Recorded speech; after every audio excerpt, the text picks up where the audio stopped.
আল্লাহ তাআলা বলেন, যদি ওই জনপদের অধিবাসীরা ঈমান আনে আর মুত্তাকি হয়ে যায়, আমি অবশ্যই তাদের জন্য আসমান আর জমিনের বরকতের দরজাগুলো খুলে দিব। একটা দেশ পরিচালনা শুরু করলো রিক্ত হস্তে, কিছুই নাই হাতে, কিন্তু 4 বছর ঘুরতে পারে নাই। এই পৃথিবীর ইকোনমি, অর্থনীতি, সারা পৃথিবীর মধ্যে জরিপ চলেছে, ওই দেশটার অর্থনীতি সবচাইতে ঊর্ধ্বমুখী। শুধু তাই না, সময়ের সাথে সাথে তারা তেলের খনি পেয়েছে। এরপরে ধ্বংসস্তূপে পরিণত হওয়া একটা দেশ এতটা আমানতদারিতার সাথে পরিচালিত হচ্ছে যে তারা গাড়ি তৈরি করতেছে, অত্যাধুনিক গাড়ি। সময়ের সাথে সাথে পৃথিবীর বিভিন্ন দেশের সাথে কূটনৈতিক সম্পর্ক বাড়তেছে, সময়ের সাথে সাথে তারা শক্তিশালী হচ্ছে, জমিনগুলো উর্বর হয়ে গেছে, উৎপাদন বেড়ে গেছে। বলে এটা হওয়ার কারণ ওরা কোরআন মানার চেষ্টা করতেছে, এই কারণে আল্লাহ তাআলা তাদেরকে বরকত দিচ্ছে। পৃথিবীর যেখানেই ব্যক্তি হোক, সমাজ হোক, পরিবার হোক, রাষ্ট্র হোক, যদি দিন যতটুকু মানবে আল্লাহ তাআলা ওই পরিমাণ নেয়ামত তাদেরকে দিবে। এখন পৃথিবীর কোনো দেশ যদি 100% কোরআন সুন্নাহর আলোকে চলতে পারে, বলে তারা আল্লাহর পক্ষ থেকে 100% নেয়ামত পাবে, এ ব্যাপারে কোনো সন্দেহ নেই।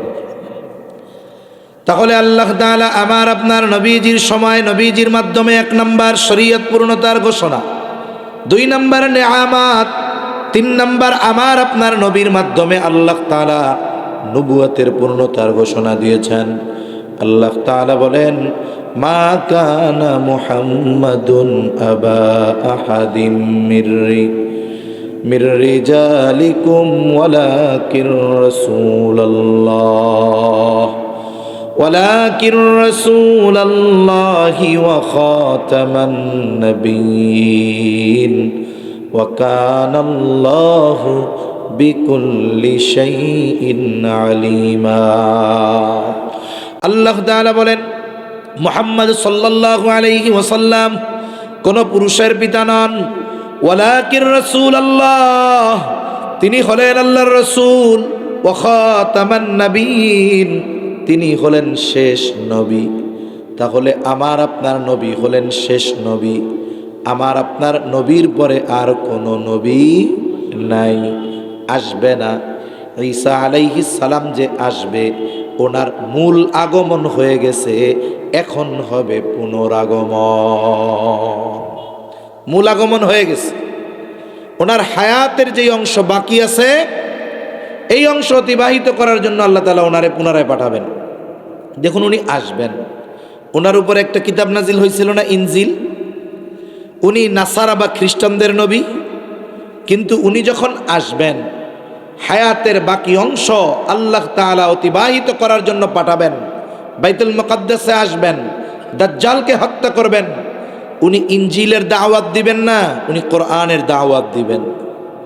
উনি নতুন কোন শরীয়ত নিয়ে আসবেন না, বরং আমার আপনার নবীজির মাধ্যমে আল্লাহ তাআলা যেই শরীয়তের পূর্ণতা ঘোষণা দিয়েছেন, এই শরীয়তের অনুসরণ করবেন, কোরআনের দাওয়াত দিবেন, ইসলামের দাওয়াত দিবেন। ওনার সময় পৃথিবীর আনাচে কানাচে ইসলাম পৌঁছায়া যাবে। এটা ওনার পরবর্তী আগমন, মূল আগমন হয়ে গেছে। তাহলে আমার আপনার নবী শেষ নবী।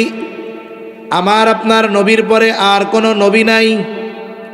এখন কোনো ব্যক্তি যদি এই ব্যাপারে সংশয় করে যে ঈসা আলাইহিস সালাম তো আবার আসবে, এই কারণে নবীর পরে নবী আছে, বলে না, এই সুযোগটা নাই। কেননা আল্লাহ তাআলার সুস্পষ্ট ঘোষণা, ওয়া খাতামান নাবিয়্যিন, তিনি শেষ নবী।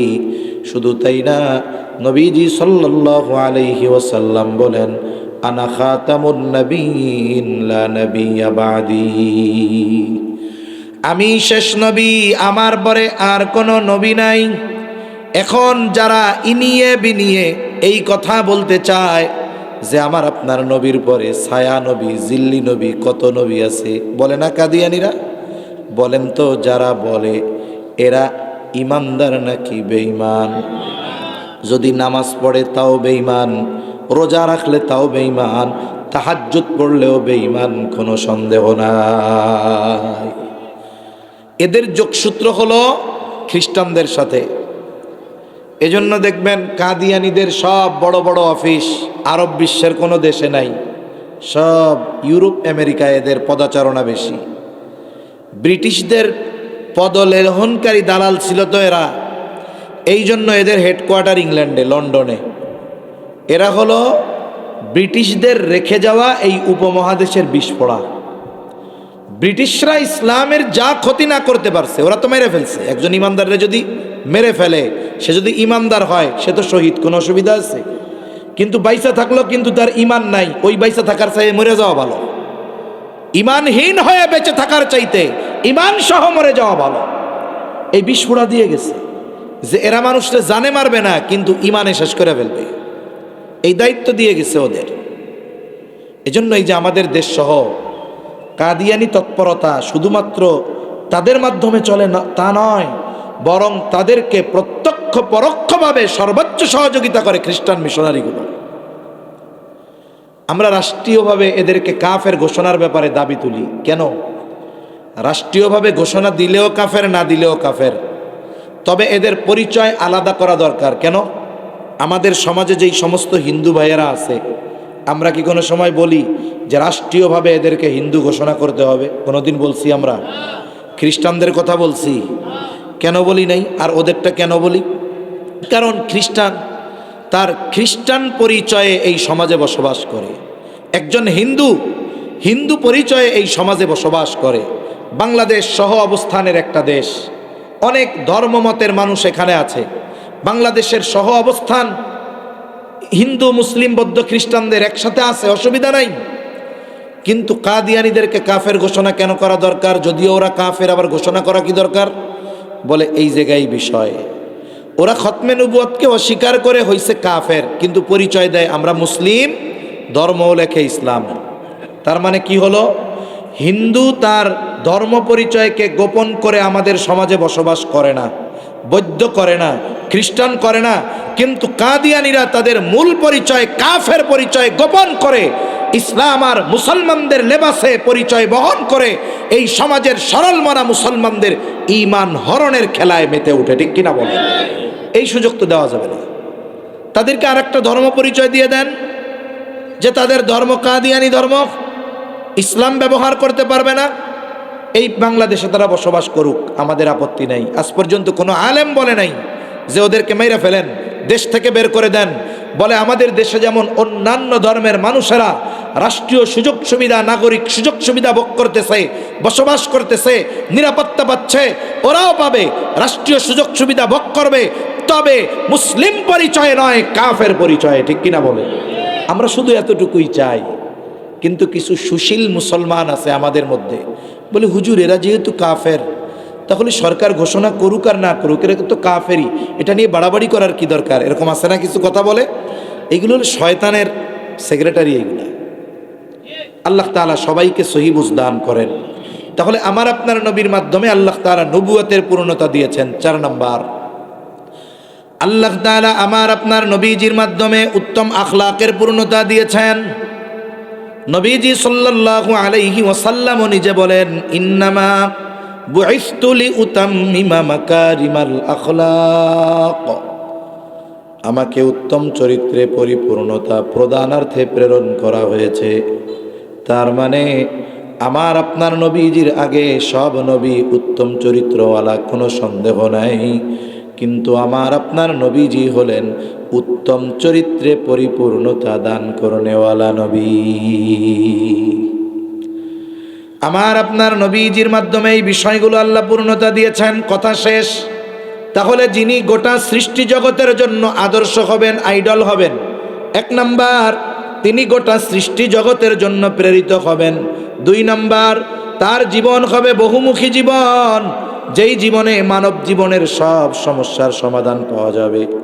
এই জন্য কোরআন তিলাওয়াতের সাথে সাথে আমাদেরকে নবীজির সিরাত পাঠ করাও জরুরি। أما بعد فأعوذ بالله من الشيطان الرجيم بسم الله الرحمن الرحيم لقد كان لكم في رسول الله أسوة حسنة لمن كان يرجو الله واليوم الآخر وذكر الله كثيرا وقال رسول الله صلى الله عليه وسلم إنما بعثت لأتمم مكارم الأخلاق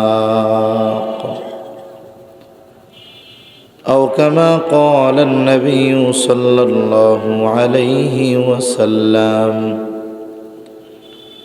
صدق الله العلي العظيم وصدق رسوله النبي الكريم ونحن على ذلك لمن الشاهدين والشاكرين والحمد لله رب العالمين سبحانك لا علم لنا إلا ما علمتنا إنك أنت العليم الحكيم اللهم صل على محمد وعلى آل محمد كما صليت على إبراهيم وعلى آل إبراهيم إنك حميد مجيد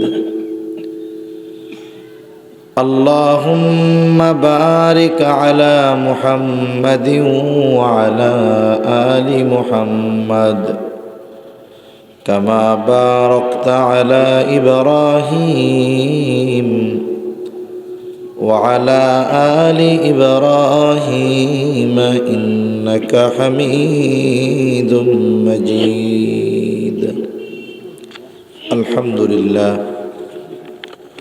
ঐতিহ্যবাহী চট্টগ্রাম জেলার অন্তর্গত হাটহাজারী থানাধীন দক্ষিণ মাদার্শা মুসলিম যুব পরিষদের উদ্যোগে 2 দিনব্যাপী 14তম ইসলামী সম্মেলনের সমাপনী দিবসের সম্মানিত শ্রদ্ধেয় সভাপতি, আমন্ত্রিত উলামায়ে কেরাম, প্রধান মেহমান, বিশেষ মেহমান বৃন্দ সহ সম্মানিত শ্রদ্ধেয় উলামায়ে কেরাম, সামনে উপস্থিত মুরব্বিয়ানে কেরাম, সমবয়সী যুবক বন্ধু, স্নেহের ছোট ভাই, মাইকের আওয়াজ যত দূরে যায়, নিজ নিজ স্থানে অবস্থানরতা সম্মানিতা শ্রদ্ধা মা ও বোন,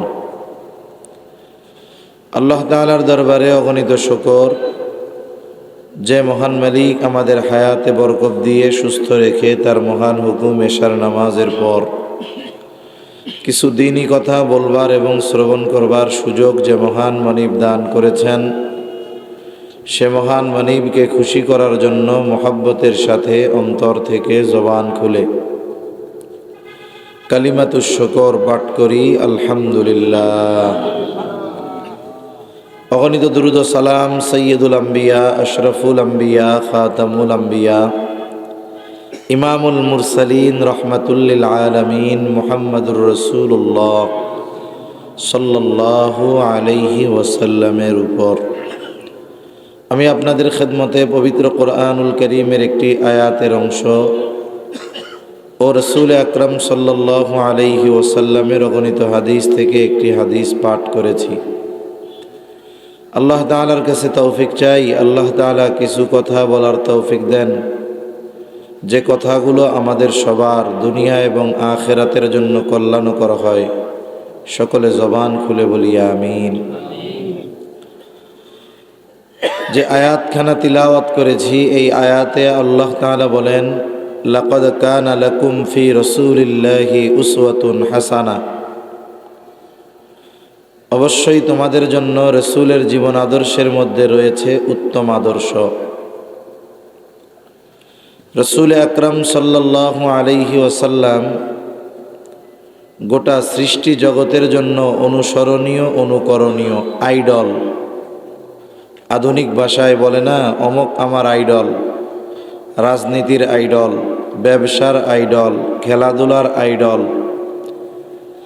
অথচ একজন ইমানদারের আদর্শ আইডল হওয়া দরকার ছিল মুহাম্মাদুর রাসূলুল্লাহ সাল্লাল্লাহু আলাইহি ওয়াসাল্লাম। দুনিয়ার মানুষ বিভিন্নভাবে এক একজনকে অনুসরণ করে, অথচ এই ইমানদার আমাদের জন্য সবচাইতে বড় অনুসরণীয় ছিলেন মুহাম্মাদুর রাসূলুল্লাহ সাল্লাল্লাহু আলাইহি ওয়াসাল্লাম। কারণ তার আদর্শ, তার আখলাক, তার চরিত্র এমন মহান এক চরিত্র, মহান এক আদর্শ, যেই আদর্শ আর যেই চরিত্রের অনুসরণ যদি কোনো মুমিন করতে পারে, তাহলে এই আখলাক, এই চরিত্র, এই আদর্শ তাকে জান্নাত পর্যন্ত পৌঁছায়া দিবে। অনেক সময় উত্তম আখলাক, উত্তম চরিত্র, উত্তম আদর্শ নফল ইবাদতের চাইতেও এটার দাম বেশি। মানুষের উত্তম চরিত্রের কেমন দাম, নবীজি সাল্লাল্লাহু আলাইহি ওয়াসাল্লামের কাছে দুইজন মহিলার খবর আসছে। একজনের ব্যাপারে বলা হলো, ইয়া রাসূলুল্লাহি সাল্লাল্লাহু আলাইহি ওয়াসাল্লাম, এক মহিলা, সে এমন কোনো নেক আমল নাই যে সে করে না। তার মানে যেগুলো আবশ্যকীয়, ফরজ, ওয়াজিব, সুন্নাতে মুআক্কাদা, এগুলা তো করেই, সাথে সাথে সারা দিনে যত নফল আমল আছে, নামাজ আছে, তাসবিহ, তাহলিল, জিকির, আজকার, কোরআন তিলাওয়াত সব করে। তবে একটা বিষয় সমস্যা, সে মানুষের সাথে খারাপ ব্যবহার করে। আরেকজন মহিলা, সে যতটুকু না করলেই নয় এতটুকু করে। ফরজ, ওয়াজিব, সুন্নাতে মুআক্কাদা, না তার তাহাজ্জুদ, আওয়াবিন, ইশরাক, চাশতের নামাজ আছে, না তার জিকির আজগার আছে, না তার অনেক কোরআন তিলাওয়াত আছে, না তার নফল সিয়াম, রোজা আছে। যা না করলেই নয় এতটুকু করে, কিন্তু প্রতিবেশী মানুষের সাথে ভালো ব্যবহার করে। কে উত্তম? নবীজি সাল্লাল্লাহু আলাইহি ওয়াসাল্লাম বললেন, যেই মহিলা মানুষের সাথে ভালো ব্যবহার করে। সুবহানাল্লাহ। ভালো ব্যবহার কে করে? যার আখলাক ভালো, যার চরিত্র ভালো। উত্তম আখলাকওয়ালা মানুষের আচার আচরণ ভালো হয়। নবীজি সাল্লাল্লাহু আলাইহি ওয়াসাল্লামকে জিজ্ঞাসা করা হলো, মিজানে সবচাইতে ওজন হবে কোন আমল? এটা গণনা করা হবে না, কত বড় এটা দেখা হবে না, বরং ওজন দেওয়া হবে। এজন্যই মিজান। নবীজি সাল্লাল্লাহু আলাইহি ওয়াসাল্লাম এই প্রশ্নের জবাবে অন্যান্য ইবাদতের কথা বলেন নাই। নবীজি বলেন, মিজানে সবচাইতে ওজন হবে যেইটা, সেটার নাম হলো উত্তম চরিত্র। আরেকজন মানুষ, পুরুষ কিবা নারী, কেউ যদি পরিপূর্ণ উত্তম আদর্শের আলোকে আলোকিত হতে চায়, আখলাককে পরিপূর্ণ উত্তম আখলাকে পরিণত করতে চায়, রাসূল আকরাম সাল্লাল্লাহু আলাইহি ওয়াসাল্লামকে আদর্শ বা আইডল মানা ব্যতীত সম্ভব নয়। আয়েশা সিদ্দিকা রাদিয়াল্লাহু তাআলা আনহার কাছে মানুষেরা আসে, জিজ্ঞাসা করতো, আয়েশা,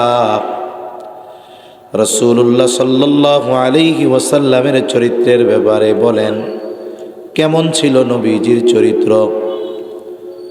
আয়েশা সিদ্দিকা রাদিয়াল্লাহু তাআলা আনহা তাদেরকে পাল্টা জিজ্ঞাসা করতেন, তোমরা কি কোরআন পড়ো নাই? বলে, হ্যাঁ পড়েছি। আয়েশা সিদ্দিকা রাদিয়াল্লাহু তাআলা আনহা বলতেন, কানা খুলুকুহুল কোরআন, শুনে নাও এই কোরআনটাই হলো তার চরিত্র। তাহলে আমার আপনার নবীকে আমি আপনি যদি আদর্শ মানি, ইমানদার যদি আদর্শ বানায়, ওই চরিত্রের অনুসরণ যদি করতে পারে, নবীজির মতো হওয়া কি সম্ভব? সম্ভব না। তবে ওই চরিত্রের অনুসরণ যদি করতে পারি, তাহলে ইমানদার, তার জান্নাতে যাওয়া কে ঠেকায়? এজন্য আমাদের বুজুর্গানে দিন বলেন, আমার আপনার নবীজির চরিত্র হলো সার্বজনীন চরিত্র।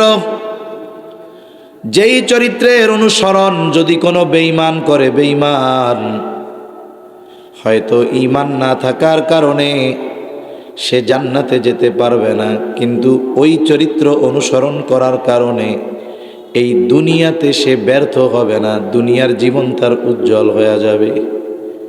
কারণ নবীর অনুসরণ করা এটা কত বড় নেক কাজ। আর নবীজি সাল্লাল্লাহু আলাইহি ওয়াসাল্লাম নেক কাজের প্রতিদানের কথা বলতে গিয়ে, জানাতে গিয়া বলেন, ইমানদার যখন কোনো নেক কাজ করে, ভালো কাজ করে, আল্লাহ তাআলা ইমানদারের ভালো কাজের কিছু প্রতিদান দুনিয়ায় দেয়, আর পূর্ণ প্রতিদান আল্লাহ তাআলা আখিরাতে দিবে। পক্ষান্তরে যদি কোনো বেঈমান ভালো কাজ করে, তার যা প্রতিদান দেওয়ার আল্লাহ তাআলা দুনিয়ায় দিয়ে দিবে। কারণ আখিরাতে প্রতিদান পাওয়ার অন্যতম শর্ত হলো ঈমান। এই জন্য নবীজির চরিত্র যদি কেউ অনুসরণ করে, আর সে যদি কাফের হয়, তার দুনিয়ার জীবনটা উজ্জ্বল হয়ে যাবে, দুনিয়ায় সে ভালো থাকতে পারবে। তাহলে নবীজির চরিত্র হলো সার্বজনীন এমন এক চরিত্র। আল্লাহ তাআলা এই জন্য এই চরিত্র অনুসরণ করা আমাদের জন্য জরুরি করে দিয়েছেন। এটা ছাড়া আমাদের আখিরাতে নিষ্কৃতির, নাজাত পাওয়ার কোনো পথ নাই। এখন আসুন, আমার আপনার নবীজি কেন সৃষ্টি জগতের জন্য অনুসরণীয়, অনুকরণীয়? কোনো ব্যক্তি যদি গোটা সৃষ্টি জগতের জন্য আইডল বা আদর্শ হতে চায়, এমন কিছু গুণ থাকা লাগে যেগুলো সে ব্যতীত অন্য কারো মধ্যে থাকবে না। আমার আপনার রব আমার আপনার নবীর ভিতরে এমন কিছু গুণ দিয়েছেন, যেই বিষয়গুলো একমাত্র আমার আপনার নবীকে দিয়েছেন, গোটা সৃষ্টি জগতের আর কারো মধ্যে ওই বিষয়গুলো নাই। এক নাম্বার যেই গুণটা দরকার, যিনি গোটা সৃষ্টি জগতের সবার জন্য অনুসরণীয় হবেন, এক নাম্বার, তিনি কোনো নির্দিষ্ট জাতি, গোষ্ঠী, সম্প্রদায়ের উপরে প্রেরিত হতে পারবেন না। এমনটা হবে না যে তিনি শুধু আরবদের নবী, অনারবদের নয়। এমনটা হবে না তিনি কোনো বংশের নবী, গোত্রের নবী, বরং তিনি গোটা সৃষ্টি জগতের জন্য প্রেরিত হবেন। আমার আপনার নবীজির আগে যত নবী আসছে, কেউ ভাষা ভিত্তিক নবী, কেউ কোনো সম্প্রদায়ের জন্য নবী, কেউ কোনো এলাকার জন্য নবী। এই মানব সভ্যতার প্রথম মানব হযরত আদম আলাইহিস সালাতু ওয়াস সালাম গোটা সৃষ্টি জগতের মানুষের পিতা। তবে উনি সব মানুষের জন্য নবী না। জলিলুল কদর পয়গম্বর খলিলুল্লাহ ইব্রাহিম আলাইহিস সালাম মুসলিম মিল্লাতের পিতা। আল্লাহ তাআলা বলেন, মিল্লাতা আবিকুম ইব্রাহিম হুয়া সাম্মাকুমুল মুসলিমিন। তিনি মুসলিম মিল্লাতের পিতা, তিনি আমাদের নাম রেখেছেন মুসলমান। তিনি মুসলিম মিল্লাতের পিতা, সব মুসলমানের পিতা, কিন্তু সব মুসলমানের জন্য নবী না। কোরআনুল কারীমে বেশ কয়েকজন নবী রাসূলের কথা এসেছে, যেমন আল্লাহ তাআলা এক জায়গায় বলেন, ওয়া ইলা আদিন আখাহুম হুদা। আল্লাহ তাআলা আদ গোত্রের জন্য তাদের ভাই হুদ আলাইহিস সালামকে প্রেরণ করেছেন। ওয়া ইলা সামুদ আখাহুম সালিহা, আল্লাহ তাআলা সামুদ গোত্রের জন্য তাদের ভাই সালেহ আলাইহিস সালামকে নবী হিসাবে পাঠিয়েছেন। ওয়া ইলা মাদিয়ানা আখাহুম শুআইবা, আল্লাহ তাআলা মাদিয়ানবাসীর জন্য তাদের ভাই শুআইব আলাইহিস সালামকে নবুয়ত দিয়েছেন, নবী হিসাবে পাঠিয়েছেন। জলিলুল কদর পয়গম্বর মুসা কালিমুল্লাহ আলাইহিস সালাম, উনি আল্লাহ তাআলার সাথে সরাসরি কথা বলতেন। জলিলুল কদর নবী মুসা আলাইহিস সালাম গোটা সৃষ্টি জগতের জন্য নবী নয়, তিনি বনি ইসরাইলীদের জন্য নবী।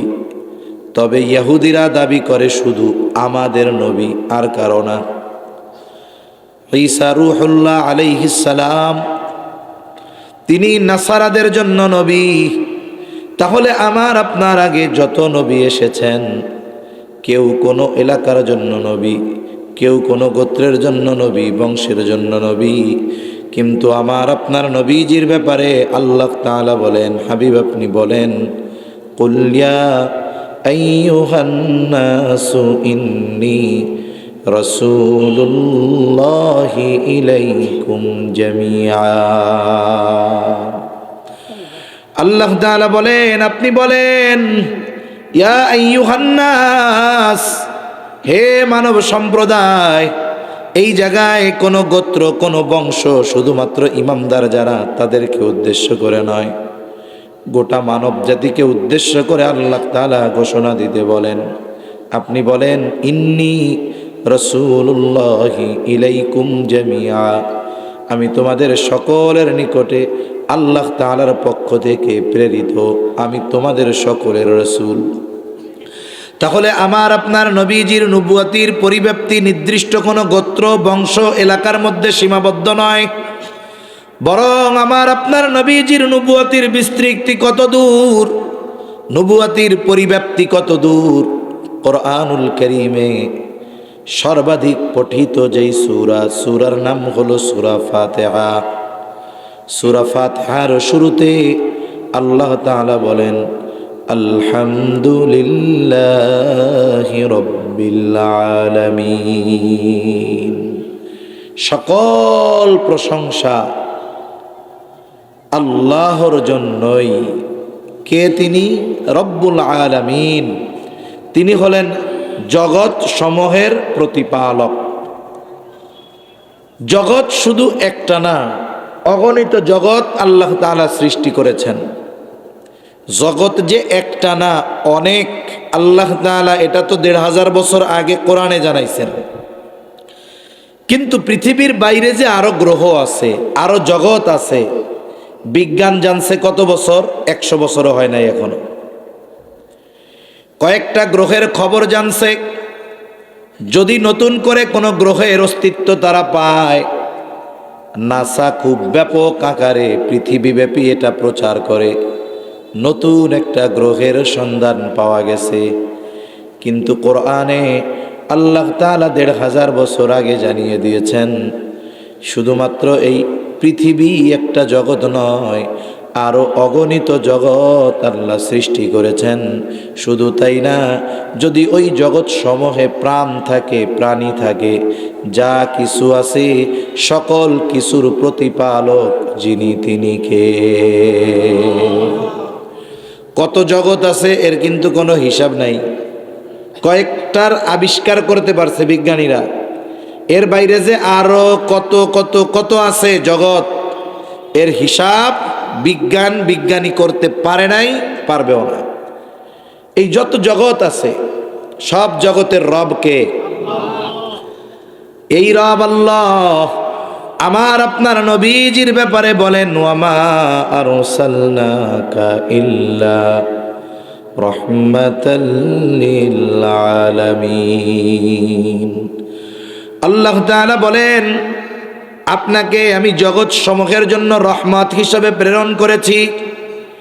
আল্লাহ হলেন রব্বুল আলামিন, আমার আপনার নবীজি হলেন রহমাতুল লিল আলামিন।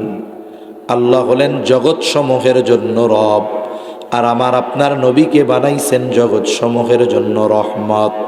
তার মানে কি হলো, গোটা সৃষ্টি জগতে একটা ফোঁটা জায়গা নাই যেই জায়গার রব আমার আপনার আল্লাহ নয়। আছে নাকি এরকম দুই একটা ফোঁটা জায়গা? নাই। বলে তাহলে সৃষ্টি জগতে এমন একটা ফোঁটা জায়গা নাই যেই জায়গার রহমত আমার আপনার নবী নয়। যেই জায়গার রব আল্লাহ, ওই জায়গার রহমত মুহাম্মাদুর রাসূলুল্লাহ। তার মানে আমার আপনার নবীজির নবুয়তির পরিব্যাপ্তি কত দূর, বলে আল্লাহ তাআলার রবুবিয়তের বিস্তৃতি যত দূর। এই জন্য কবি কত সুন্দর কথা বলে, রবুবিয়ত খোদা কি হ্যায় জাহাঁ তক, নবুয়তি মুস্তাফা কি হ্যায় উহা তক। তাহলে বলেন তো, আমার আপনার নবীর মধ্যে আল্লাহ তাআলা এই গুণটাই শুধু দিয়েছেন, এই গুণটা শুধুমাত্র আমার আপনার নবীকেই দিয়েছেন, আর কাউকে দেন নাই।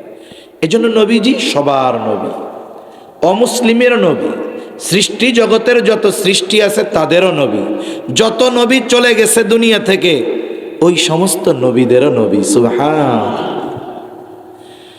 তাহলে গোটা সৃষ্টি জগতের জন্য আইডল, আদর্শ, অনুসরণীয় হওয়ার জন্য এক নাম্বার যেটা দরকার, তিনি কোনো নির্দিষ্ট জাতি, গোষ্ঠী, এলাকার জন্য প্রেরিত হবেন না, বরং তিনি গোটা সৃষ্টি জগতের জন্য প্রেরিত হবেন। আমার আপনার নবী একমাত্র ব্যক্তি যার ব্যাপারে আল্লাহ বলেন আপনি হলেন রহমাতুল লিল আলামিন। দুই নাম্বার, তার জীবনটা হবে বহুমুখী জীবন, একমুখী জীবন নয়, বরং মানব জীবনের যত সমস্যা আছে, যত প্রয়োজন আছে সব তার সিরাতে পাওয়া যাবে। বলেন তো, একটা মানুষ যদি কষ্টে থাকে, কষ্টে, এই সময় কি করবে, এটা নবীজির জীবনীতে আছে না নাই? একটা মানুষ সম্পদওয়ালা যদি হয় কি করবে, নবীজির জীবনীতে আছে না নাই? একজন মানুষ যদি রাষ্ট্রপ্রধান হয় রাষ্ট্র কিভাবে চালাবে, নবীজির সিরাতে, জীবনীতে আছে না নাই? একজন মানুষ বিবাহ করবে কোনভাবে করবে, কিভাবে করবে, নবীজির জীবনীতে আছে না নাই? বিবাহের পরে স্ত্রীর সাথে কেমন আচরণ করবে, নবীজির জীবনীতে আছে না নাই?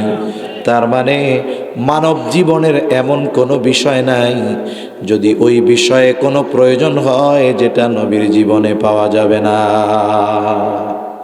এমন কোনো দিক নাই যেটা নবীজির জীবনের মধ্যে নাই। মনে করেন একজন চিন্তা করছে বিবাহ শাদী করলাম, আদর্শ স্বামী হব আমি, আদর্শ স্বামী। এখন স্বাভাবিকভাবে কেউ যদি প্র্যাকটিক্যালি কোনো কিছু অর্জন করতে চায়, কাউকে না কাউকে অনুসরণ করা লাগেই, এটা ব্যতীত হয় না। সব কিছু লেখাপড়া দিয়ে হয় না, অনেক কিছু অনুসরণ, অনুকরণ, সোহবতের কারণে হয়। এখন ওই ব্যক্তি চিন্তা করেছে আমি আদর্শ স্বামী হব, সে চিন্তা করছে আমি এই আদর্শ স্বামী হওয়ার ক্ষেত্রে অনুসরণ করব হযরত ঈসা আলাইহিস সালামকে। বলেন তো, সে আদর্শ স্বামী হওয়ার জন্য যদি ঈসা আলাইহিস সালামকে অনুসরণ করে, আদর্শ স্বামী হওয়া সম্ভব না। কেন নয়? বলে আল্লাহ তাআলা ওনাকে আসমানে উঠিয়ে নিয়ে যাওয়া পর্যন্ত যতদিন দুনিয়ায় ছিলেন তিনি বিবাহই করেন নাই। কেউ যদি চিন্তা করে আমি আদর্শ রাষ্ট্রপ্রধান হব, একজন রাষ্ট্রের প্রধান হয়েছে, সে চিন্তা করছে আমি রাষ্ট্রপ্রধান হব। এখন যদি সে চিন্তা করে কোরআনুল কারীমে মুসা আলাইহিস সালামের কথা বেশি আসছে, তাইলে এক কাজ করি, আদর্শ রাষ্ট্রপ্রধান হওয়ার জন্য মুসা আলাইহিস সালামকে আমি অনুসরণ করব। বলে সম্ভব নয়, কারণ আল্লাহ তাআলা মুসা আলাইহিস সালামকে রাজত্ব দেন নাই, শাসন ব্যবস্থার দায়িত্ব দেন নাই। কিন্তু কেউ যদি আদর্শ রাষ্ট্র পরিচালক হতে চায়, বলেন তো নবীজির অনুসরণ করলে আদর্শ রাষ্ট্র পরিচালক হওয়া যাবে কি যাবে না? যা বলেন সব হওয়া যাবে।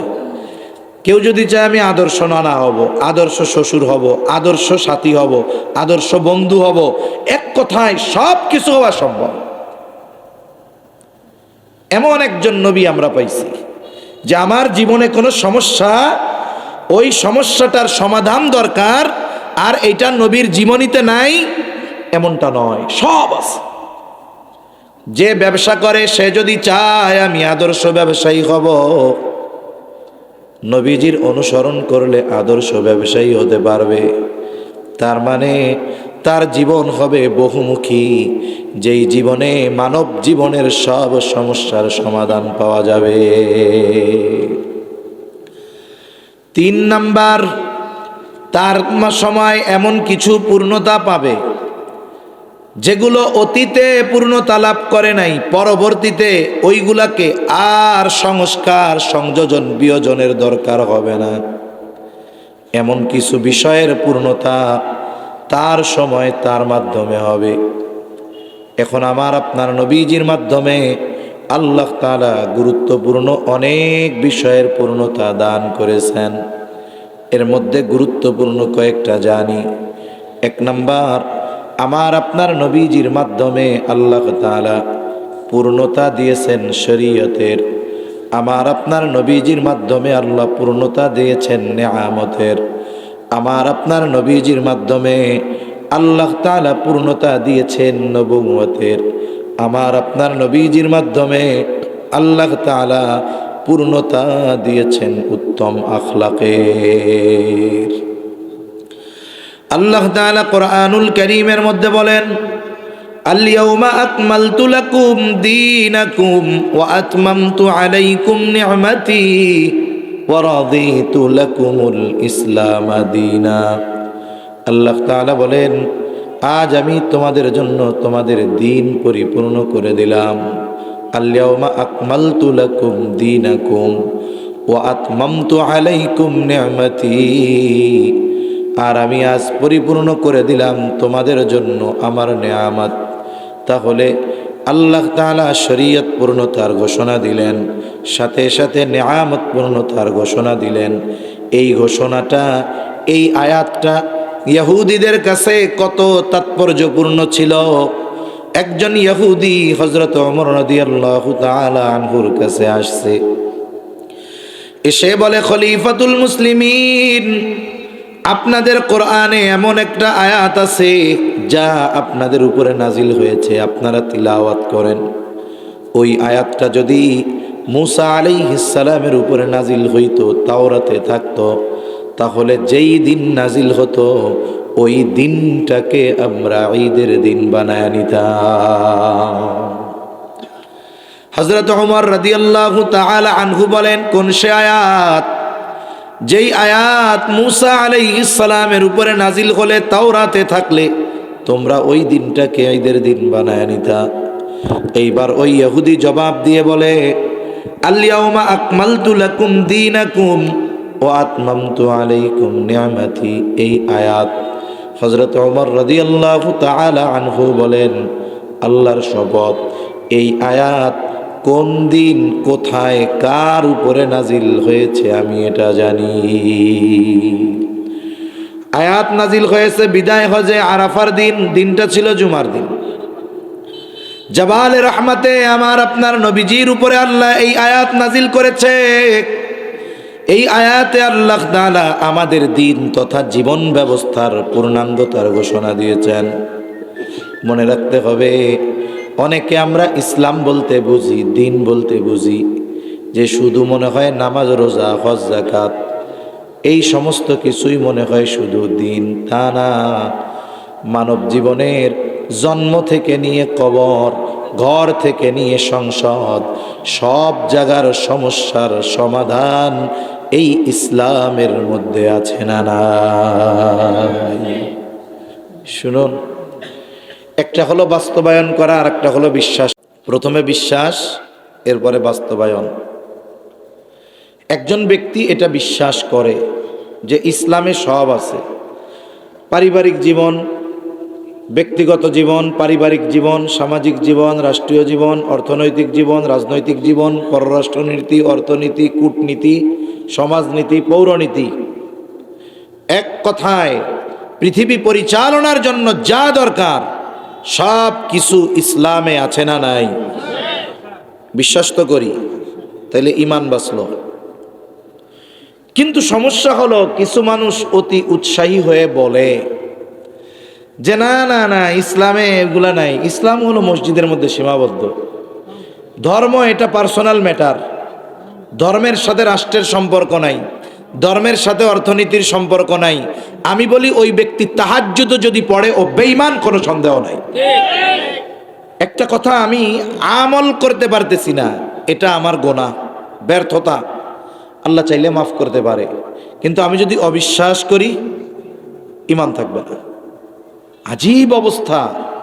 মানুষ জাগতিক এই সামান্য ক্ষমতা পাওয়ার জন্য এত কিছু করে, ইসলামকে সরাসরি ডিনাই করতে দ্বিধাদ্বন্দ্বের মধ্যে পড়ে না। একটু চিন্তা করে দেখেন, এটা ভাবার বিষয় যে আমি ইসলাম প্রতিষ্ঠা হইল না, হয় নাই এক ব্যাপার, মানতে পারতেছি না আর এক ব্যাপার, কিন্তু আমি যদি সরাসরি আল্লাহ তাআলার এই সুস্পষ্ট কথাটাকে অস্বীকার করে বসি যে না, মানব জীবনের সব সমস্যার সমাধান ইসলামে নাই, এই কথা বলার সাথে সাথে তো তার ঈমানটাও নেই। এজন্য কথা বলার আগে ভাবতে হবে আমাদের, কথার অনেক দাম না? মুমিনের কথার অনেক দাম। কথার কত দাম! যার সাথে শরীয়তে ইসলাম দেখা হারাম করে দিয়েছে, একটা শব্দ বলার সাথে সাথে তার সাথে কত কিছুর বৈধতা হয়ে যায়।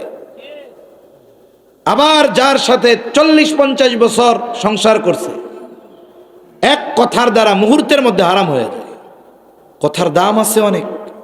সারা জীবন কুফরি করছে, শুধু দিল থেকে জবান দিয়ে বলছে লা ইলাহা ইল্লাল্লাহ মুহাম্মাদুর রাসূলুল্লাহ, অতীতের সব মাফ হয়ে গেছে। আবার ওই যে একটু বেশি বুঝতে গিয়া যখন বলছে এর মধ্যে এটা নাই, এই নাই, সেই নাই, এটা বলার সাথে সাথেও ঈমানটা চলে গেছে। এজন্য এই জবানের কথার অনেক দাম। এক কথায় কেউ জান্নাতি হয়, আবার একটা কথার দ্বারা কেউ জাহান্নামের অনন্তকালের বাসিন্দা হয়ে যায়। এজন্য কথা বলার সময় খুব সাবধানে বলতে হবে। তা আল্লাহ তাআলা আমার আপনার নবীজির মাধ্যমে শরীয়তের পূর্ণতা প্রদান করেছেন, দিন পূর্ণতার ঘোষণা দিয়েছেন। দিন হলো জীবন ব্যবস্থা। জীবন ব্যবস্থার যত অংশ সব কিছুর সমাধান ইসলামে আছে। কেমনে রাষ্ট্রনীতি হবে, কেমনে পৌরনীতি হবে, কেমনে ব্যবসা করবে, কি কেমনে করতে হবে, সব কিছুর সমাধান ইসলামে আছে। মানতে পারি না, হয়তো পাপ হবে, কিন্তু অবিশ্বাস করার মাধ্যমে খবরদার যেন বেঈমান না হয়ে যায়। এরপরে আল্লাহ তাআলা বলেন ওয়াতমামতু আলাইকুম নিয়ামাতি, তোমাদের জন্য আমার নেয়ামত সমূহকে পূর্ণ করে দিলাম। বুজুর্গানে দিন বলেন শরীয়ত পূর্ণতার সাথে সাথে নেয়ামত পূর্ণতার ঘোষণা আল্লাহ কেন দিলেন? আল্লাহ তাআলা কেমন যেন বোঝাতে চান, ও বান্দা, নেয়ামত যা পাও এটা অতি সামান্য, কিন্তু যদি পরিপূর্ণ শরীয়ত মানতে পারো তবেই পরিপূর্ণ নেয়ামত তোমাদের জন্য রয়েছে। পূর্ণ হয়ে গেছে, এখন শুধু কর্ম যতটুকু হবে নেয়ামত ততটুকু আসবে। যে পরিপূর্ণ শরীয়ত মানবে সে আল্লাহর পক্ষ থেকে পরিপূর্ণ নেয়ামত পাবে। তার মানে যে যতটুকু মানবে ওইটুকু পরিমাণ নেয়ামত তার জন্য বরাদ্দ হবে। আল্লাহ সুবহানাহু ওয়া তাআলা তাহলে পরিপূর্ণ শরীয়ত, পরিপূর্ণ নেয়ামত, এই দুইটার পূর্ণাঙ্গতার ঘোষণা দিয়া পাশাপাশি উল্লেখ করেছেন। এটাও বাস্তব, যেইখানে ইসলাম পরিপূর্ণ হবে, যেই দেশে ইসলাম পরিপূর্ণ মানবে, আল্লাহ তাআলা ওই দেশে আল্লাহ প্রদত্ত নেয়ামতকে পরিপূর্ণ প্রদান করবে। এর উদাহরণ অনেক অনেক দেওয়া যাবে। এই যে সম্প্রতি কয়েক বছর আগে আমেরিকা এবং তার বন্ধুরা মিলে, ন্যাটো জোট মিলে একটা দেশে 2 যুগ ধ্বংসযজ্ঞ চালিয়েছে। 2 যুগ। আমেরিকা একা নয়, আমেরিকা তো একা কত পাওয়ারফুল চিন্তা করেন। পৃথিবীর মানুষ বোকা, আসলে বোঝে না। এখন আমরা হুজুররা যদি এই কথাগুলো বুঝাইতে চাই, কয় হুজুর রাজনীতি করেন না। আমেরিকা এই পৃথিবীর গণতন্ত্রের বাপ। এই যে সেকুলার রাজনীতিবিদ যারা আছে, এদের আব্বা হলো আমেরিকা। এদের আব্বাকে গোটা পৃথিবীতে গণতন্ত্রের বুলি দেয় না, গণতন্ত্র প্রতিষ্ঠা করতে হবে, গণতন্ত্র প্রতিষ্ঠা করতে হবে। এটা হলো একটা ফাঁকা বুলি, এটা একটা শব্দ, স্বার্থ হাসিলের শব্দ। এটা মানুষের অধিকার প্রতিষ্ঠার কোনো শব্দ নয়। এখন গণতন্ত্রের ফাঁকা বুলি ছাড়া এই দেশ কি করলো? একটা স্বাধীন দেশের প্রেসিডেন্ট, ভেনেজুয়েলার প্রেসিডেন্টকে রাতারাতি অপারেশন করে অপহরণ করে তুলে নিয়ে চলে গেছে। এই যে গণতন্ত্রের কথা, যেটা স্বাধীন দেশ, এ জায়গায় কেউ হস্তক্ষেপ করতে পারবে না। দেখুন, এইরকম একটা দেশের প্রেসিডেন্টকে উঠায় নিয়ে গেছে। কেন? কারণ তার এখন চিন্তা, এই পৃথিবীকে শাসন করতে হলে শুধু বড় দেশ হলেই হবে না। এই পৃথিবীকে শাসন করতে হলে অন্যতম সম্পদ যেটা দরকার, সেটার নাম হলো তেল। আরব দেশগুলোর চাইতে অনেক বেশি তেল ভেনেজুয়েলার মধ্যে মজুদ আছে। ওর টার্গেট কি? গণতন্ত্র মনতন্ত্র কিচ্ছু না, মূল টার্গেট হলো ওই তেল। এখন আজকের খবরে দেখলাম উনি নিজেকে ওই দেশের ভারপ্রাপ্ত প্রেসিডেন্ট ঘোষণা করছে। ভারপ্রাপ্ত প্রেসিডেন্ট ঘোষণা করছে। তা যাই হোক, ওই দিকে যেতে গেলে আমার জিওপলিটিক্সের আলোচনার দিকে যাইতে হবে, আমি ওই দিকে যাব না। তা এই আমেরিকা একা নয়, বরং ইউরোপের অধিকাংশ দেশ একজোটে ওই দেশে 22 বছর আক্রমণ চালিয়েছে। এর আগে 5 বছর ওই দেশ কোরআন সুন্নাহর আলোকে পরিচালিত হয়েছে। এটাই হলো ওদের মূল মাথা ব্যথা। মূল মাথা ব্যথা এটা। এই জন্য কি করলো? তাদেরকে ধ্বংস করে দিতে হবে, অস্তিত্বহীন করে দিতে হবে। কিন্তু যারা আল্লাহর পথে আছে, তাদের জন্য দুনিয়ার সব দরজা বন্ধ হয়ে গেলেও আসমানের দরজা খোলা আছে না নাই? ওই নিরস্ত্র মানুষগুলো 22টা বছর লড়াই করেছে এই জালেমদের সাথে। 22 বছর পর ওরা চিন্তা করছে, আর যদি 5 বছর এই জায়গায় থাকি। বাস্তবিক কথা এইটা। যারা এই বিষয়গুলো নিয়ে বিশ্লেষণ করেন, তারা বলেছিল যদি আর 5টা বছর আফগানিস্তানে আমেরিকা থাকতো, তাইলে আমেরিকার এই সুপ্রিম পাওয়ারগিরি শেষ হয়ে যেত। কিন্তু ওরা বুঝতে পারছে এই জায়গায় আর থাকা যাবে না। কি করছে? তাদের শর্ত মেনে, কাদের 22 বছর আগে যাদের বিরুদ্ধে এরা লড়াই শুরু করেছিল, তাদের শর্ত মেনে ওই আফগানিস্তান থেকে রাতের আধারে পালিয়ে যেতে বাধ্য হয়েছে। চলে গেছে। যাওয়ার সময় কি করছে? রাষ্ট্রীয় যেই ফান্ড, রিজার্ভ সব নিয়ে গেছে। একেবারে রিক্ত হস্তে ধ্বংসযজ্ঞে পরিণত একটা দেশ তুলে দিয়ে গেছে একদল মোল্লার হাতে। চিন্তা করছে, দাড়ি টুপিওয়ালা হুজুর এরা আর কি পারবে? মসজিদে নামাজ কালাম পড়াবে, এই তো। রাষ্ট্রের কোনো রিজার্ভ নাই, ডলার নাই, সব স্থাপনাগুলো ধ্বংস। এই কয়দিন থাকার পরেই মানুষ আবার বলবে আগেই ভালো ছিলাম। বুঝেন নাই? কিন্তু এই দায়িত্ব তো এমন মানুষদের হাতে গেছে যারা সর্বাত্মক প্রচেষ্টা করতেছে আল্লাহর দ্বীন প্রতিষ্ঠা করার। ঠিক কিনা বলেন? এখন তারা যেই রবের দ্বীন প্রতিষ্ঠার চেষ্টা করতেছে, সেই রবের সাহায্য তাদের উপরে আছে না? আছে। এই মানুষগুলো তো ঈমান আর তাকওয়ার দিক দিয়ে আপার ক্লাসের মানুষ। এজন্য আল্লাহ তাআলার ওয়াদা, ওয়ালাউ আন্না আহলাল কুরা আমানু ওয়াত্তাকাউ লাফাতাহনা আলাইহিম বারাকাতিম মিনাস সামাই ওয়াল আরদ। আল্লাহ তাআলা বলেন, যদি ওই জনপদের অধিবাসীরা ঈমান আনে আর মুত্তাকি হয়ে যায়, আমি অবশ্যই তাদের জন্য আসমান আর জমিনের বরকতের দরজাগুলো খুলে দিব।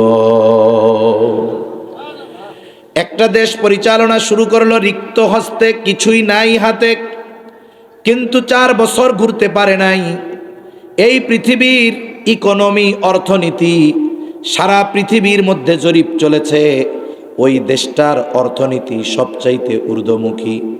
শুধু তাই না, সময়ের সাথে সাথে তারা তেলের খনি পেয়েছে। এরপরে ধ্বংসস্তূপে পরিণত হওয়া একটা দেশ এতটা আমানতদারিতার সাথে পরিচালিত হচ্ছে যে তারা গাড়ি তৈরি করতেছে, অত্যাধুনিক গাড়ি। সময়ের সাথে সাথে পৃথিবীর বিভিন্ন দেশের সাথে কূটনৈতিক সম্পর্ক বাড়তেছে, সময়ের সাথে সাথে তারা শক্তিশালী হচ্ছে, জমিনগুলো উর্বর হয়ে গেছে, উৎপাদন বেড়ে গেছে। বলে এটা হওয়ার কারণ ওরা কোরআন মানার চেষ্টা করতেছে, এই কারণে আল্লাহ তাআলা তাদেরকে বরকত দিচ্ছে। পৃথিবীর যেখানেই ব্যক্তি হোক, সমাজ হোক, পরিবার হোক, রাষ্ট্র হোক, যদি দিন যতটুকু মানবে আল্লাহ তাআলা ওই পরিমাণ নেয়ামত তাদেরকে দিবে। এখন পৃথিবীর কোনো দেশ যদি 100% কোরআন সুন্নাহর আলোকে চলতে পারে, বলে তারা আল্লাহর পক্ষ থেকে 100% নেয়ামত পাবে, এ ব্যাপারে কোনো সন্দেহ নেই। তাহলে আল্লাহ তাআলা আমার আপনার নবীজির সময়, নবীজির মাধ্যমে 1 নম্বর শরীয়ত পূর্ণতার ঘোষণা, 2 নম্বর নেয়ামত, 3 নম্বর আমার আপনার নবীর মাধ্যমে আল্লাহ তাআলা নবুয়তের পূর্ণতার ঘোষণা দিয়েছেন। আল্লাহ তাআলা বলেন, মা কানা মুহাম্মাদুন আবা আহাদিম মির রিজালিকুম ওয়ালাকিন রাসূলুল্লাহি ওয়া খাতামান নাবিয়্যিন ওয়া কানাল্লাহু বিকুল্লি শাইইন আলিমা। আল্লাহ তাআলা বলেন, মুহাম্মদ সাল্লাল্লাহু আলাইহি ওয়াসাল্লাম কোন পুরুষের পিতা নন, ওয়ালাকিন রাসূলুল্লাহ, তিনি হলেন আল্লাহর রাসূল, ওয়া খাতামান নাবিয়্যিন, তিনি হলেন শেষ নবী। তাহলে আমার আপনার নবী হলেন শেষ নবী। আমার আপনার নবীর পরে আর কোনো নবী নাই, আসবে না। ঈসা আলাইহিস সালাম যে আসবে, ওনার মূল আগমন হয়ে গেছে, এখন হবে পুনরাগমন। মূল আগমন হয়ে গেছে, ওনার হায়াতের যে অংশ বাকি আছে, এই অংশ অতিবাহিত করার জন্য আল্লাহ তাআলা ওনারে পুনরায় পাঠাবেন। দেখুন, উনি আসবেন, ওনার উপর একটা কিতাব নাজিল হয়েছিল না, ইনজিল। উনি নাসারা বা খ্রিস্টানদের নবী, কিন্তু উনি যখন আসবেন, হায়াতের বাকি অংশ আল্লাহ তাআলা অতিবাহিত করার জন্য পাঠাবেন। বাইতুল মুকাদ্দাসে আসবেন, দাজ্জালকে হত্যা করবেন। উনি ইনজিলের দাওয়াত দিবেন না, উনি কোরআনের দাওয়াত দিবেন। উনি নতুন কোন শরীয়ত নিয়ে আসবেন না, বরং আমার আপনার নবীজির মাধ্যমে আল্লাহ তাআলা যেই শরীয়তের পূর্ণতা ঘোষণা দিয়েছেন, এই শরীয়তের অনুসরণ করবেন, কোরআনের দাওয়াত দিবেন, ইসলামের দাওয়াত দিবেন। ওনার সময় পৃথিবীর আনাচে কানাচে ইসলাম পৌঁছায়া যাবে। এটা ওনার পরবর্তী আগমন, মূল আগমন হয়ে গেছে। তাহলে আমার আপনার নবী শেষ নবী, আমার আপনার নবীর পরে আর কোনো নবী নাই। এখন কোনো ব্যক্তি যদি এই ব্যাপারে সংশয় করে যে ঈসা আলাইহিস সালাম তো আবার আসবে, এই কারণে নবীর পরে নবী আছে, বলে না, এই সুযোগটা নাই। কেননা আল্লাহ তাআলার সুস্পষ্ট ঘোষণা, ওয়া খাতামান নাবিয়্যিন, তিনি শেষ নবী। শুধু তাই না, নবীজি সাল্লাল্লাহু আলাইহি ওয়াসাল্লাম বলেন, আনা খাতামুন নাবিয়্যিন লা নাবিয়্যা বাদি, আমি শেষ নবী, আমার পরে আর কোনো নবী নাই। এখন যারা ইনিয়ে বিনিয়ে এই কথা বলতে চায় যে আমার আপনার নবীর পরে ছায়া নবী, জিল্লি নবী, কত নবী আছে, বলে না কাদিয়ানীরা? বলেন তো, যারা বলে এরা ইমানদার নাকি বেঈমান? যদি নামাজ পড়ে তাও বেঈমান, রোজা রাখলে তাও বেঈমান, তাহাজ্জুদ পড়লেও বেঈমান, কোনো সন্দেহ নাই। এদের যোগসূত্র হলো খ্রিস্টানদের সাথে, এজন্য দেখবেন কাদিয়ানীদের সব বড় বড় অফিস আরব বিশ্বের কোনো দেশে নাই, সব ইউরোপ আমেরিকায় এদের পদাচারণা বেশি। ব্রিটিশদের পদলেহনকারী দালাল ছিল তো এরা, এই জন্য এদের হেডকোয়ার্টার ইংল্যান্ডে, লন্ডনে। এরা হলো ব্রিটিশদের রেখে যাওয়া এই উপমহাদেশের বিস্ফোড়া। ব্রিটিশরা ইসলামের যা ক্ষতি না করতে পারছে ওরা তো মেরে ফেলছে। একজন ইমানদাররে যদি মেরে ফেলে, সে যদি ইমানদার হয় সে তো শহীদ, কোনো অসুবিধা আছে? কিন্তু বাইসা থাকলো কিন্তু তার ইমান নাই, ওই বাইসা থাকার চাইতে মরে যাওয়া ভালো। ইমানহীন হয়ে বেঁচে থাকার চাইতে ইমান সহ মরে যাওয়া ভালো।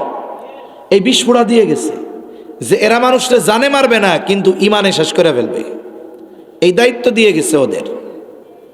এজন্য এই যে আমাদের দেশ সহ কাদিয়ানি তৎপরতা শুধুমাত্র তাদের মাধ্যমে চলে না তা নয়, বরং তাদেরকে প্রত্যক্ষ পরোক্ষভাবে সর্বোচ্চ সহযোগিতা করে খ্রিস্টান মিশনারিগুলো। আমরা রাষ্ট্রীয়ভাবে এদেরকে কাফের ঘোষণার ব্যাপারে দাবি তুলি। কেন? রাষ্ট্রীয়ভাবে ঘোষণা দিলেও কাফের, না দিলেও কাফের, তবে এদের পরিচয় আলাদা করা দরকার। কেন? আমাদের সমাজে যেই সমস্ত হিন্দু ভাইয়েরা আছে, আমরা কি কোনো সময় বলি যে রাষ্ট্রীয়ভাবে এদেরকে হিন্দু ঘোষণা করতে হবে? কোনোদিন বলছি আমরা? খ্রিস্টানদের কথা বলছি? কেন বলি নাই? আর ওদেরটা কেন বলি? কারণ খ্রিস্টান তার খ্রিস্টান পরিচয়ে এই সমাজে বসবাস করে, একজন হিন্দু হিন্দু পরিচয়ে এই সমাজে বসবাস করে। বাংলাদেশ সহ অবস্থানের একটা দেশ, অনেক ধর্মমতের মানুষ এখানে আছে। বাংলাদেশের সহ অবস্থান হিন্দু, মুসলিম, বৌদ্ধ, খ্রিস্টানদের একসাথে আছে, অসুবিধা নাই। কিন্তু কাদিয়ানীদেরকে কাফের ঘোষণা কেন করা দরকার? যদিও ওরা কাফের, আবার ঘোষণা করা কি দরকার?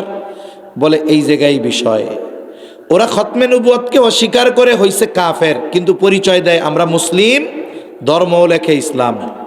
তার মানে কি হলো? হিন্দু তার ধর্ম পরিচয়কে গোপন করে আমাদের সমাজে বসবাস করে না, বৌদ্ধ করে না, খ্রিস্টান করে না, কিন্তু কাদিয়ানীরা তাদের মূল পরিচয় কাফের পরিচয় গোপন করে ইসলাম আর মুসলমানদের লেবাসে পরিচয় বহন করে এই সমাজের সরল মনা মুসলমানদের ঈমান হরণের খেলায় মেতে উঠে। ঠিক কিনা বলে? এই সুযোগ তো দেওয়া যাবে না। তাদেরকে আরেকটা ধর্ম পরিচয় দিয়ে দেন যে তাদের ধর্ম কাদিয়ানী ধর্ম, ইসলাম ব্যবহার করতে পারবে না। এই বাংলাদেশে তারা বসবাস করুক, আমাদের আপত্তি নাই। আজ পর্যন্ত কোনো আলেম বলে নাই যে ওদেরকে মেরে ফেলেন, দেশ থেকে বের করে দেন। বলে আমাদের দেশে যেমন অন্যান্য ধর্মের মানুষেরা রাষ্ট্রীয় সুযোগ সুবিধা, নাগরিক সুযোগ সুবিধা ভোগ করতেছে, বসবাস করতেছে, নিরাপত্তা পাচ্ছে, ওরাও পাবে, রাষ্ট্রীয় সুযোগ সুবিধা ভোগ করবে, তবে মুসলিম পরিচয় নয়, কাফের পরিচয়ে। ঠিক কিনা বলে? আমরা শুধু এতটুকুই চাই। কিন্তু কিছু সুশীল মুসলমান আছে আমাদের মধ্যে, বলে হুজুর এরা যেহেতু কাফের, তাহলে সরকার ঘোষণা করুক আর না করুক, এরা তো কাফেরই, এটা নিয়ে বাড়াবাড়ি করার কি দরকার? এরকম আছে না কিছু কথা বলে। এইগুলো হলো শয়তানের সেক্রেটারি এইগুলা। আল্লাহ তাআলা সবাইকে সহি বুঝ দান করেন। তাহলে আমার আপনার নবীর মাধ্যমে আল্লাহ তাআলা নবুয়তের পূর্ণতা দিয়েছেন। 4 নাম্বার, আল্লাহ তাআলা আমার আপনার নবীজির মাধ্যমে উত্তম আখলাকের পূর্ণতা দিয়েছেন। নবীজি সাল্লাল্লাহু আলাইহি ওয়াসাল্লাম নিজে বলেন, ইন্নামা বুইসতু লিউতাম্মিমা মাকারিমাল আখলাক, আমাকে উত্তম চরিত্রে পরিপূর্ণতা প্রদানার্থে প্রেরণ করা হয়েছে। তার মানে আমার আপনার নবীজির আগে সব নবী উত্তম চরিত্রওয়ালা, কোনো সন্দেহ নাই। কিন্তু আমার আপনার নবীজি হলেন উত্তম চরিত্রে পরিপূর্ণতা দান করনেওয়ালা নবী। আমার আপনার নবীজির মাধ্যমে এই বিষয়গুলো আল্লাহ পূর্ণতা দিয়েছেন। কথা শেষ। তাহলে যিনি গোটা সৃষ্টি জগতের জন্য আদর্শ হবেন, আইডল হবেন, 1 নাম্বার তিনি গোটা সৃষ্টি জগতের জন্য প্রেরিত হবেন। 2 নাম্বার তার জীবন হবে বহুমুখী জীবন, যেই জীবনে মানব জীবনের সব সমস্যার সমাধান পাওয়া যাবে। এই জন্য কোরআন তিলাওয়াতের সাথে সাথে আমাদেরকে নবীজির সিরাত পাঠ করাও জরুরি। কমপক্ষে নবীজির পূর্ণাঙ্গ একটা জীবনী গুরুত্ব সহকারে আমাদের পড়া দরকার। কিন্তু আফসোস, আমাদের অনেক মুসলমান আমরা আছি যে ছোট্ট একটা সিরাতও গোটা হায়াতে পড়ি নাই, অথচ ওই নবীকে জানার চেষ্টা করি নাই যেই নবীর সুপারিশবিহীন কিয়ামতে বিচার কাজ শুরু হবে না। এটা আমাদের জন্য বড় দুর্ভাগ্যের। 3 নাম্বার, তার দ্বারা এমন কিছু পূর্ণতা আল্লাহ দিবেন যেগুলোর পূর্ণতা আগে পায় নাই। কয়েকটা বিষয় আমরা জানছি। সর্বশেষ বিষয়, সেই নবীর কাছে প্রেরিত ওহী এবং তার জীবন আদর্শ তার উম্মত, তার অনুসরণকারীদের কাছে সংরক্ষিত থাকতে হবে। আমাদের নবীর উপরে নাজিল হয়েছে যেই কিতাব, সেটার নাম কি? জোরে বলেন না। কোরআনুল কারীম। ১৫০০ বছর হয়ে গেছে। বলেন তো, এই কোরআনের একটা শব্দ, একটা আয়াত, এটা তো বহুদূর। একটা নুক্তা পরিবর্তন হয়েছে? জোরে বলেন, হয়েছে? অথচ যারা বলে আমরা ঈসা আলাইহিস সালামের উম্মত, এই পৃথিবীতে এই দাবি করা লোক আছে না? আছে। যারা বলে আমরা মুসা আলাইহিস সালামের উম্মত, তাদের কাছে তাওরাত আছে? আছে? নাই। ইনজিল আছে? বলে মুসা আলাইহিস সালাম দুনিয়া থেকে যাওয়ার পর 40 বছর লাগে নাই, তাওরাতরে ওরা নিজেদের মতো বানায় নিছে। মুসা আলাইহিস সালামকে উঠায় নেওয়ার পরে অল্প কয়েক বছরের মধ্যে ইনজিল তারা নিজের মতো বানায় নিছে। কিন্তু কোরআন ১৫০০ বছর পার হয়ে গেছে। আমাদের নবীর উপরে আল্লাহ নাজিল করেছেন। পৃথিবী যদি আরো কোটি বছর থাকে, কোটি বছর, এই কোরআনের একটা নুক্তা কেউ পরিবর্তন করতে পারবে না। 2 নাম্বার, আমাদের নবীর সিরাত, জীবন আদর্শ, জীবনী আমাদের কাছে সংরক্ষিত আছে না নাই? সুন্দরভাবে আছে। এই পৃথিবী খুঁজেন, ঈসা আলাইহিস সালামের একেবারে গ্রহণযোগ্য নির্ভুল একটা সিরাত, জীবনী পাবেন না।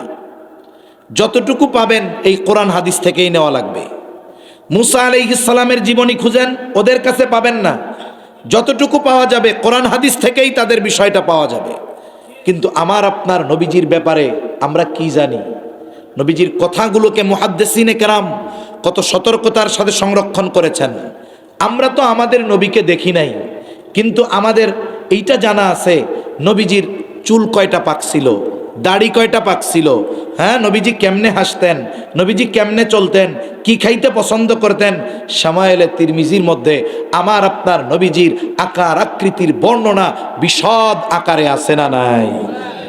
অন্য কোন উম্মতের কাছে তারা যাই নবীর উম্মত দাবি করে, তার কিতাবও নাই, তার সিরাতও নাই, তার জীবন আদর্শ এজন্য অনুসরণ করার সুযোগও আমাদের কাছে আছে। কোরআনুল কারীম এ তো নির্ভুল, হেফাজতের দায়িত্ব আল্লাহ নিয়েছেন। আমাদের কাছে আছে নবীর জীবন আদর্শ, শুধুমাত্র বাহিরের নয়। নবীজি ঘরে কেমন ছিলেন, স্ত্রীর সাথে কেমন আচরণ করতেন, ছোট বাচ্চাদের সাথে কেমন আচরণ করতেন, নবীজি কেমনে হাঁটতেন, নবীজি কেমনে খাইতেন, নবীজি কেমনে হাসতেন, সব কিছু আমাদের কাছে সংরক্ষিত আছে না নাই? তাহলে বোঝা গেল, এই নবীকে যদি আমরা আদর্শ মানি, এই নবীর অনুসরণ যদি করি, এই নবীর অনুকরণ যদি করি, তাহলে লাইনচ্যুত পথচ্যুত হওয়ার সম্ভাবনা তো নাই। বলে এই পথ আমাকে নিয়ে যাবে সর্বশেষ সফলতার চূড়ান্ত পর্যায়ে, জান্নাতে। ঠিক কিনা বলেন? আল্লাহ তাআলা আমাদের সকলকে রাসূল আকরাম সাল্লাল্লাহু আলাইহি ওয়াসাল্লামের আদর্শের আলোকে এই হায়াত সুসজ্জিত করার তৌফিক দান করেন। সকলে বলি আমিন। আরো জোরে বলি আমিন। ওয়া আখিরু দাওয়ানা আনিল হামদুলিল্লাহি রাব্বিল আলামিন। আসসালামু আলাইকুম ওয়া রাহমাতুল্লাহি ওয়া বারাকাতুহু। সুবহানাল্লাহ।